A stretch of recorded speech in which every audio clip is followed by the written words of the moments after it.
A Nanaimo mother is fuming after the installation of a smart meter led to smoke and then an all-out power outage at her home.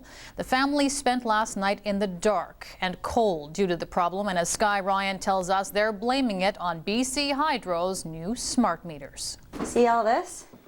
It was in my deep freeze. It was all melting within the first day. Ashley Suggett is exhausted and angry. I am furious.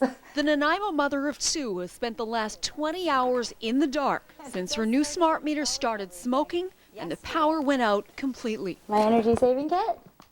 They pulled off the smart meter and discovered that this is all burnt. And it was causing a fire basically, and shorting out half the house. So now we've had no power all night. I haven't been able to cook for 2 days at all. The outlet for the meter is now charred, and Suggett says she doesn't want another smart meter installed. I'm furious. I do not want a smart meter going back in this house, and I think a lot of other people should be aware of what's going on in case this happens to them. But BC Hydro says it's not the smart meter, it's the home's wiring that's to blame. Though spokesman Ted Olenek says this same scenario has played out a number of times already, with a switch over to smart meters now fully underway. What we're finding in very rare circumstances is there seems to be a problem with the wiring at the house. When you install the meter, there's degradation of the wire already going on. Still, Serge Vaillancourt is refusing to let BC Hydro change his meter out. You could take this away. There's no way in God's green earth an installer can say that he has my consent. And he's not alone.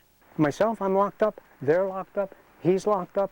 He's locked up. I could take you down the street and probably show you 10 homes on this street only because a few people have had the opportunity to do research and they're saying no. Then I turn this on and my lights would get brighter. So I was controlling my lights with my stove. With Suggett's story now only adding fuel to criticism, there needs to be more investigation on the potential risks of smart meters. All while she hopes for a better night than last. At 9:30 at night, you tuck your kid in with as many blankets as you can and just hope for the best because there's nothing else you can do.